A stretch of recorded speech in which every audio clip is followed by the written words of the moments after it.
Hello and welcome to the Taxcast from the Tax Justice Network with me, Naomi Fowler. Coming up later, we go to Bermuda. There's been an increasing awareness of exactly how regressive our tax system is and the great disparity in income levels, the split between the haves and the have-nots. We also have to recognize the mistakes that we've made in developing the country in the past. We ask why, despite a large offshore finance industry, so many Bermudians are struggling. But first, here's a quick tax justice news roundup. This month, Apple became the world's first trillion-dollar company.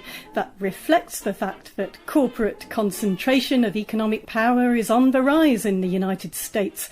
In 1975, 109 companies collected half of the profits, but today those are captured by just 30 companies. In the UK, we saw what could be the start of some genuine competition and a real challenge to the dominance of the big four accountancy firms who audit 99% of the UK's biggest listed companies. A leading investor, Standard Life Aberdeen, which controls £655 billion worth of assets, has had a series of meetings with FTSE 100 and FTSE 250 company boards to try to convince them to consider appointing a smaller player outside of the big four. They say that's because they, quote, let profits affect audit views, close quotes. They're just not getting a good service. Also in the UK, after transparency rules were enforced in registrations of Scottish tax haven firms or limited partnerships, but those rules weren't applied to English or Northern Irish ones, guess what happened? New evidence shows that there was a 79% reduction in Scottish limited partnership registrations, but a 142% rise in English ones and a 22% rise in Northern Irish ones. We reported on the wild west of Scottish limited partnerships in edition 49 of the Taxcast. European Union Justice Commissioner Vera Jourova has warned about security risks from EU so-called golden visa programmes by which member states give citizenship to those investing large sums of money in their countries with little scrutiny or transparency. Over 863,000 citizenships were granted in 2016. That's a 19% increase compared to the previous year, so it's on the rise. And at the same time, so many desperate people are risking their lives crossing oceans in leaking boats to try to escape to what they hope will be safer, better lives. In Italy, the five-star movement has just backed a dangerously regressive flat tax proposal from their government coalition partner, the far-right Lega party. The five-star movement's especially popular in the poorer south of Italy. Their election campaign focused on reducing inequality. In Italy, growth of inequality has been one of the highest in the OECD. The party is actually the majority partner in the coalition government there, although they're not behaving like it. If this proposal is implemented, tax collection in Italy will drop dramatically and end up redistributing wealth upwards from the poor to the rich, threatening to destroy Italy's public finances. We hope they'll reconsider. And finally, Imran Khan, who won the election in Pakistan last month, has told Britain he'll retrieve wealth looted from his country and stashed in the UK by corrupt politicians. Remember, the former Prime Minister Nawaz Sharif's been jailed for 10 years after a court found he was unable to explain how he and his family bought 4 London flats through offshore companies. Let's see what kind of cooperation he gets from the City of London. Those are the news headlines. Now we're going to talk to John Christensen of the Tax Justice Network for his take on this month. OK, John, some potentially bad news this month. We've seen a fight back against new transparency gains. Over recent years, we've been seeing real movement on opening up financial secrecy services. There's been some key anti-money laundering, anti-corruption, anti-tax dodging measures going through. Remember, 10 years ago, people laughed at the Tax Justice Network's vision. And 2 of the most significant tax justice victories being challenged now, although they're not perfect, there's plenty of loopholes that we're always quick to point out, that all major countries except the United States have signed up to is automatic information exchange on the accounts that each of us citizens have overseas, also known as the Common Reporting Standard. The second one being challenged now is the UK's public register of the real owners of companies, which was introduced in 2016. And we saw last year the European Union passing a directive requiring all member states to implement similar registers. So that was good. We want that to go further, obviously. We want public registers of foundations and trusts as well. That's another conversation. What's going on? Tell us about this challenge, this backlash that we're seeing against those two policies. Yeah, so this story has been boiling away under the surface for quite a long time. Listeners won't be surprised to hear that there are many users of tax havens who resent transparency measures which might expose their tax evasion or other crimes to the tax authorities of their countries of residence. Back in 2015, I was told by a senior official at the Organisation for Economic Cooperation and Development in Paris that they expected a legal challenge to what's called the Common Reporting Standard, the new global standard for automatic information exchange. I've also heard from a number of lawyers, including offshore lawyers, that they were utterly opposed to the requirement that from 2020 onwards, all European Union member states will need to make company ownership information available on public registry, which is already the case in the United Kingdom.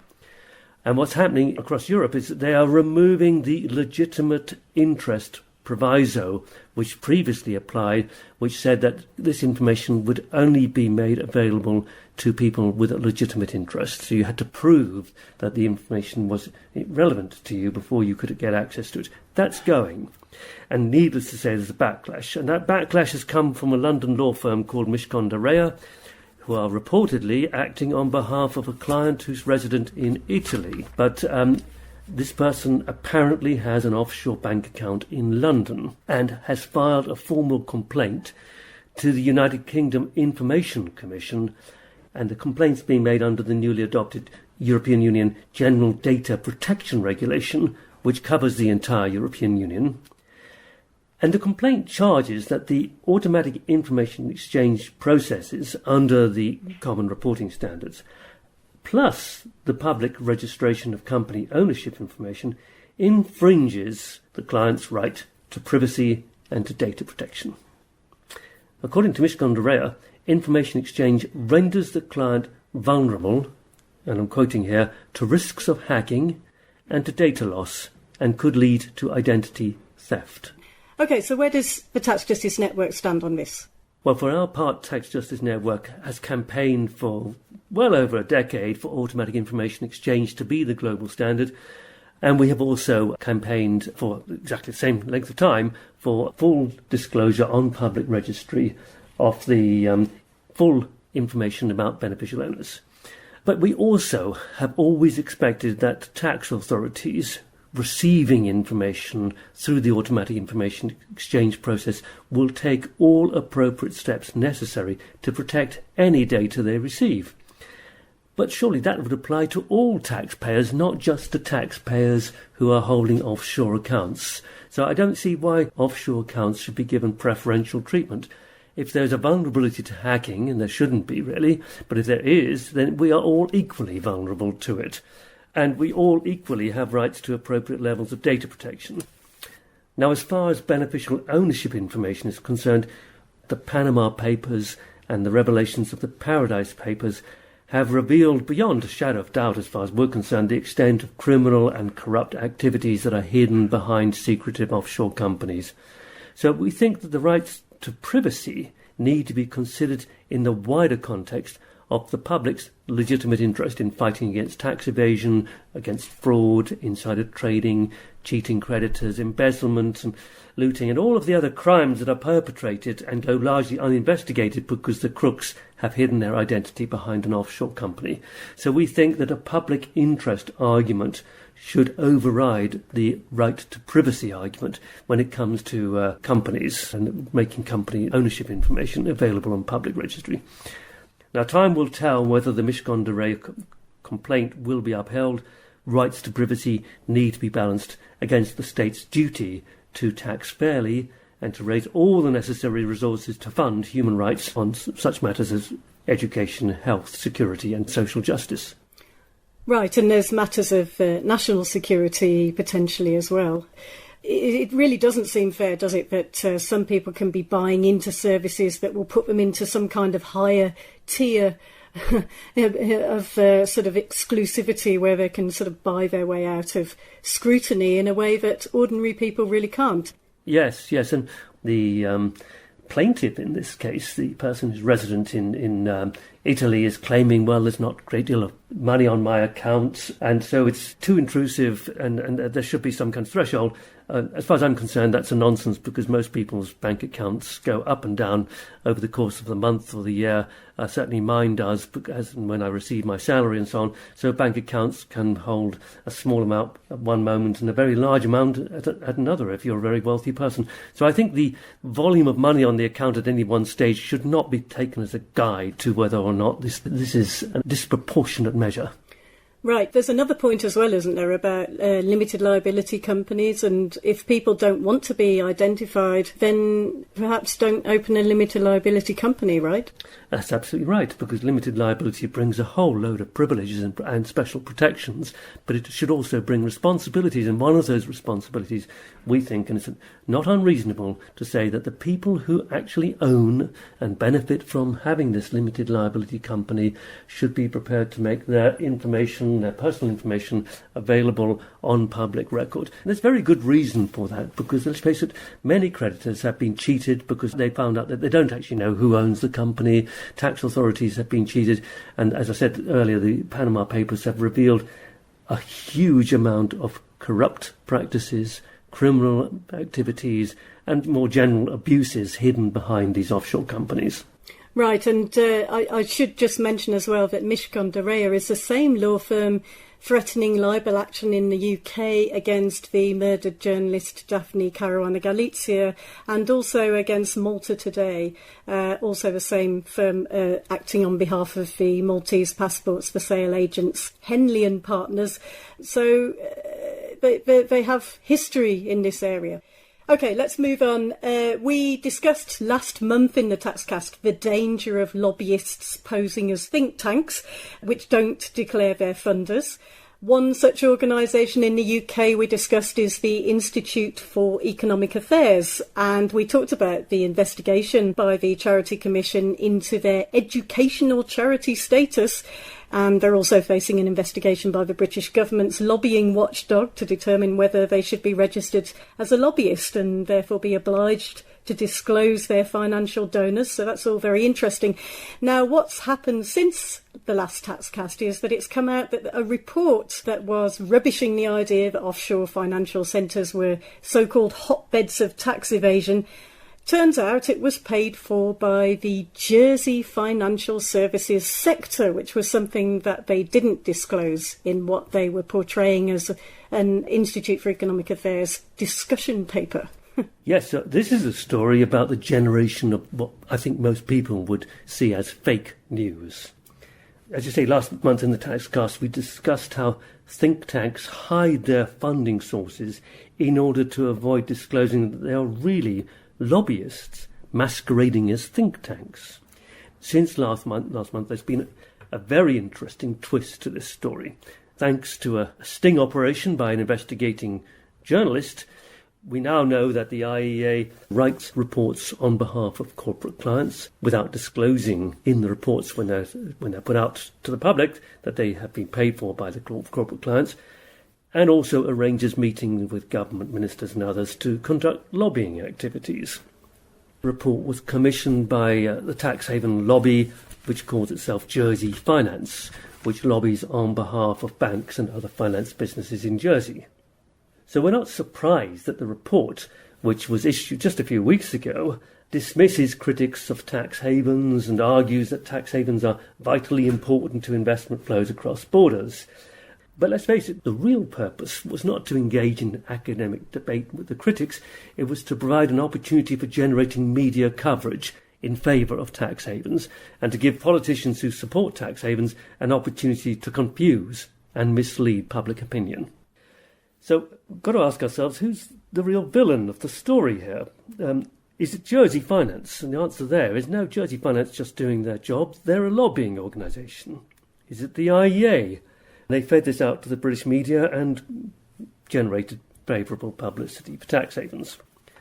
But in this case, I think we would argue that the media are to blame, and in particular Britain's main media news outlet, which is the BBC.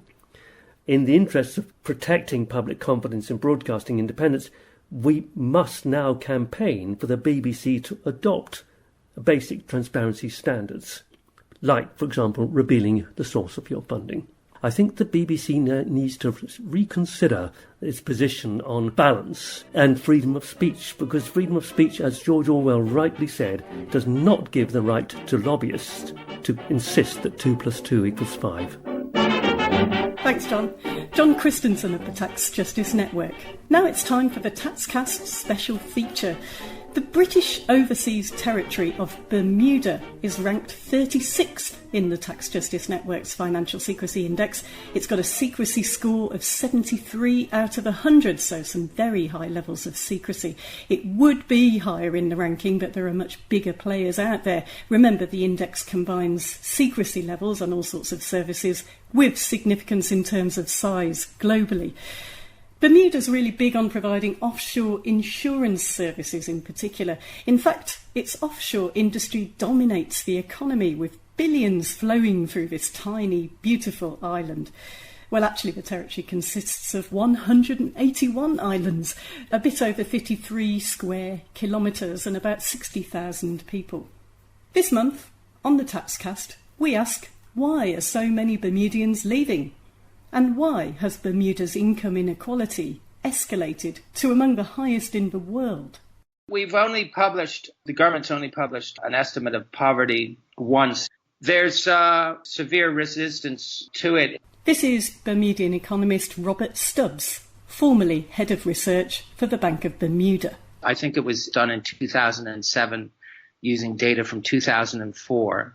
Officially, it showed a poverty level of 13.5%, but I think that's a low estimate. I think it was probably closer to 16 or 17%. So that was 14 years ago. Who knows what the inequality levels are now, today, right? And that's despite all the money pouring into the island through its financial services sector. Most governments do measure things like inequality levels, child poverty and things like that, but Bermuda doesn't have an up-to-date system for doing that. Yeah, you've got some people in the country that are doing very well with fantastically paying compensated income from jobs. But there's also severe economic difficulty. The economy has never really emerged from the 2008 crisis. So there's a lot of unemployment. There's a lot of underemployment. Wages for lower skilled jobs, like most countries around the world, haven't kept up with the higher paying jobs. So there's multiple reasons why income inequality has risen to the levels that it has in Bermuda. I mean, fundamentally, we've got to turn the economy around and start creating more jobs. But we've also got to address the fact that low income people in Bermuda just are living with poverty wages. And we've got to do something about raising their income levels to a more respectable level. So there is initiative by governments recognized by both parties to implement a living wage in Bermuda, but progress on that's painfully slow. One of the big factors helping to impoverish people is the effect of what we call the finance curse. Part of that is that the influx of foreign labour to work in the finance sector and all sorts of other incentives designed to attract the wealthy have contributed to a housing crisis in Bermuda, which already had comparatively low levels of home ownership. Now many Bermudians are finding their rents have got higher and higher, and those who have jobs, and even those working several jobs, are falling into the category of the working poor. And we just look around and we watch the rent go higher. Electricity and water and everything that you need, laundry, goes higher, and it's just everything's rising above us besides our wages. I make like $300 and something a week, but I don't get it until the end of the month. That adds up to $1,500, and my rent is $1,450. I think to pay rent here is the biggest issue, and I'm also looking for an apartment. But the struggles with that is that I don't have the money up front to pay down on this apartment plus the month's rent, what people are looking for. The rents today is probably the most important part as far as how mothers or families are managing. You know, I know years ago you used to pay like $700 for a one bedroom, and now you're paying anywhere from $1,000 to $2,000-$3,000. So technically you find yourself, and even though you do make a good wage, you find yourself making money or being paid just to be able to live. I'm finding it hard in Bermuda right now, raising a family. I have a lot of bills that I owe, and the way how I'm working and being paid, I can pay the rent, pay the lights, buy food. If I don't have electricity, and many of these women do not have electricity because it's been turned off, I can't store fresh food in my refrigerator. I will have to buy pre-prepared food, which is much more expensive and most of the time not very healthy. And I can't buy in bulk, so I'm going to be buying small quantities of everything. So these sort of things add up and become a kind of a ball and chain in a way for someone who's poor. At the Coalition, we have a food storehouse where families can come in to get groceries, and we've seen the demand go through the roof. Probably in the past year, we've had a tripling of mothers coming in seeking assistance. And they're coming in for a variety of reasons, primarily food aid, but also electricity bills. They often have letters of non-payment, meaning their electricity is going to be turned off, medical bills that have been referred to debt collectors, school uniforms, just a variety of things. By the time they take over my insurance, pension, and payroll tax, that's my money right there going. At the end of the day, once all the deductions and everything comes out, it doesn't send you home with much. And it's hard as a single parent to look at my paycheck every week and divide it up and say, okay, what am I going to pay? What am I not going to pay? Can I afford to sacrifice this? And then if I sacrifice this again, will I be able to catch up next week? Electricity bills got neglected because it was a matter of eating, feeding your child, or paying the electricity bill. I had to find places to sleep. Caves, bathrooms, parks, beaches, until I was 7 months pregnant. While I was homeless, I paid off 3 bills. You know, so it wasn't a matter of just lounging around with nowhere to go, just living it up. I see a lot of homeless people, way more than I saw last year, and way more than I saw the year before. And I wonder, just like violence and crime, what next year will bring for us. Those are Bermudians speaking to the filmmakers of Poverty in Paradise. Right, Robert, so there's a newish government in Bermuda. Government debt there's really high. They're aware of the need to address poverty and inequality. Problem is, there's a famously strongly held position in the island on maintaining low or no taxes, and there's a heavy reliance, therefore, as in many of these island nations, on consumption taxes or sales taxes, which hit the poorest the most. Yeah, absolutely. You have to tax something, and if you're not going to be in Bermuda, we don't tax capital income. So the system has always been heavily reliant upon consumption taxes. In our case, it's customs duties on imported merchandise. So, yeah, that's a primary reason or source of our regressivity. But there's a reluctance to increase spending by government. Obviously, that will require higher taxes, and it will require higher taxes, especially from those who have more ability to pay. And there's severe resistance to this. I mean, that ultimately that gets down to addressing the regressivity of the tax system and fundamentally reforming our tax system. The government's in the process of studying this. There's a tax reform commission that has been formed that is going to be coming back with a report to government advising how they suggest the tax system should be fundamentally reformed. But there's been a significant resistance in Bermuda to the taxation of capital income. There is no taxation of capital income. And the result of that is that higher income people have got a much lower tax burden than low income, to the degree that people in the upper end of the income distribution are paying about half of what the lower income people are paying in terms of total tax burden of direct and indirect taxes paid. Right. And the finance sector is far too big for the island. It's oversized. I mean, it's between 39 to 41% of the economy, similar in the UK Crown dependencies of Guernsey and Jersey. That's an obvious danger economically, too many eggs in one basket. That really doesn't help inequality levels or the development of alternative business and industry, right? Oh, absolutely. Absolutely. The locals have suffered by the lack of diversity in the economy.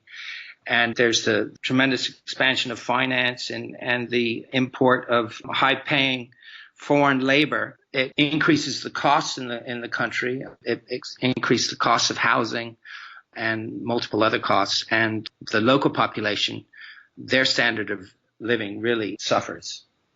So there's a widespread recognition, I think, in all these islands that we have to diversify the economy. And the benefits of Bermuda's finance sector to ordinary Bermudians are sometimes hard to find. Yeah, there obviously are benefits, but it's very localized. It's not broad-based. The majority of the population don't see the benefits. It obviously benefits certain owners of commercial property, the offices that these people work in. The owners of the houses that they rent, they obviously are benefiting. And then there's the Bermudians who work in the industry. Our international business, so we're talking primarily reinsurance companies, they don't employ as many locals as the finance industry in, say, Cayman or Jersey. Their finance industries have got a far greater local content. Within the reinsurance companies, about half the underwriters are Bermudian. Only about 15% of the actuaries are.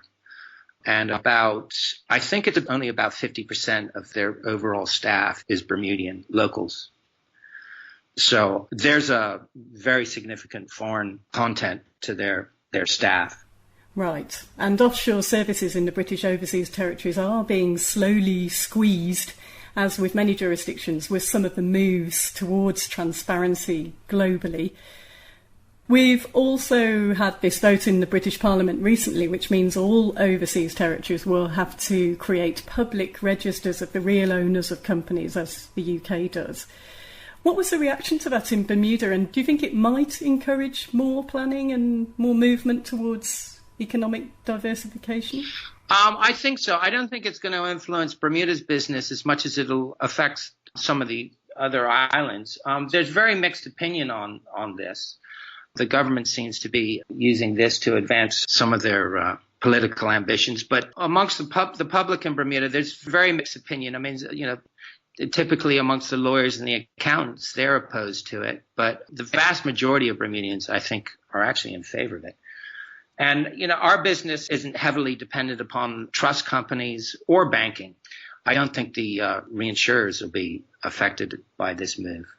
It'll still focus minds, though, although what we've been seeing in recent years in many jurisdictions is that instead of creating alternative, sustainable, beneficial employment possibilities, they're going for quite problematic money spinners like passports and residency for sale, and many tax havens are moving into cryptocurrency.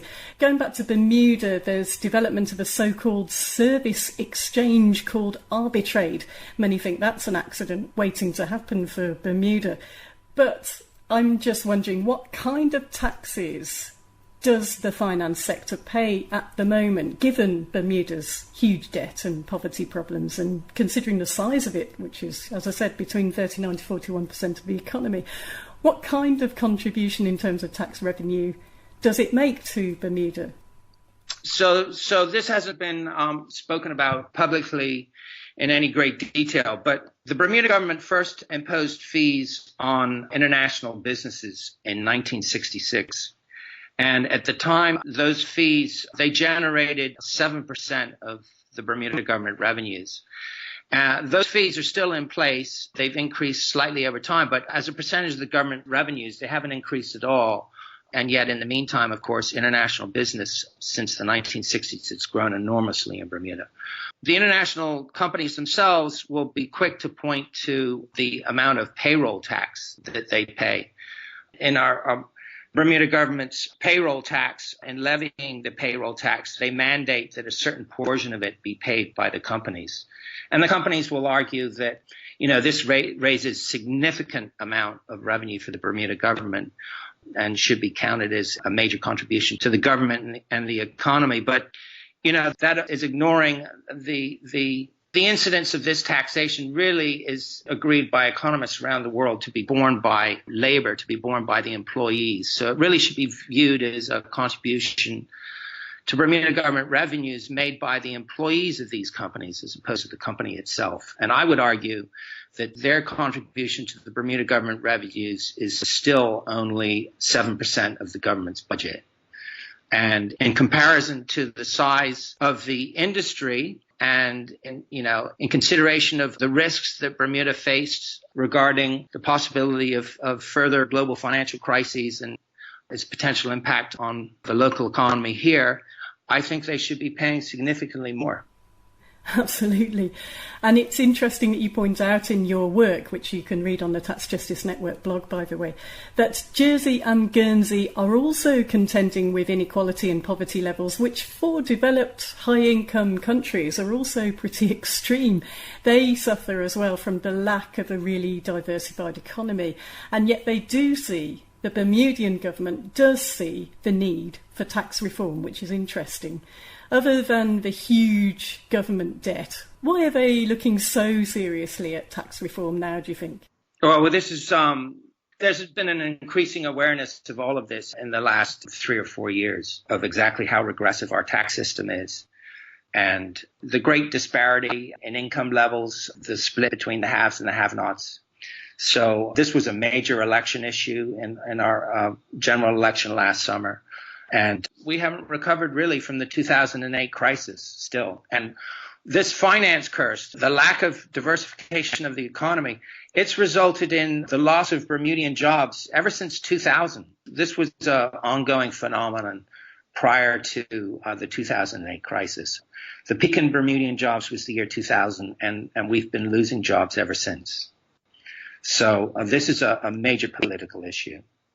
And tax reform is part of it. I've been arguing that our tax structure is actually one of the major reasons why the economy is struggling.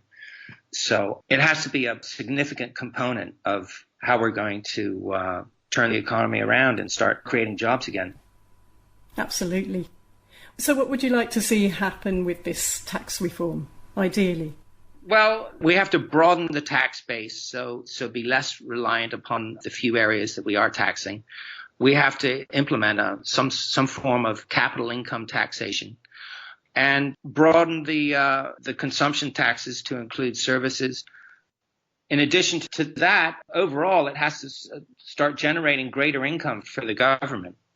In all of this, we've had budget deficits. Our budget deficit ballooned out after 2008, and our government's debt has increased by about $2 billion over the last 10 years. So that's, for an island of 60,000 people, that's not bad going.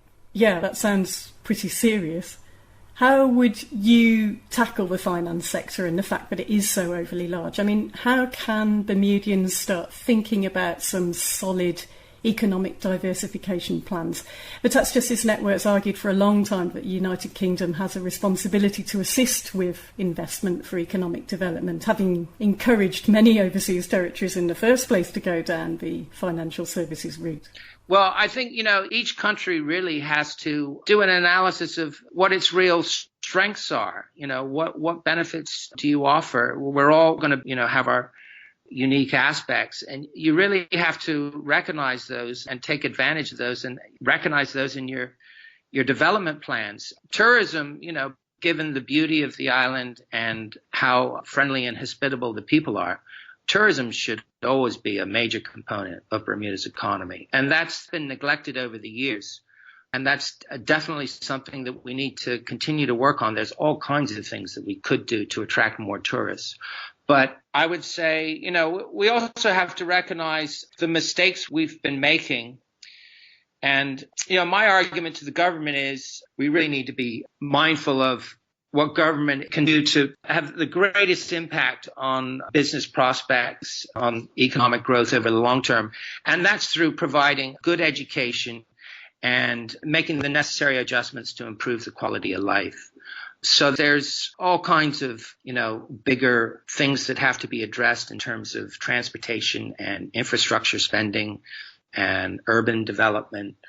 So I'm trying to get the government to recognize the mistakes that we've made in developing the country in the past. Governments really have to be thinking along these lines to promote economic growth in the future.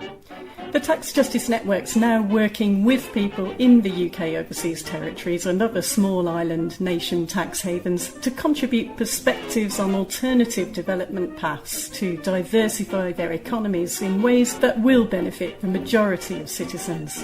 We'll be covering that more on the Taxcast. That's it for now. Thanks for listening. We'll be back next month.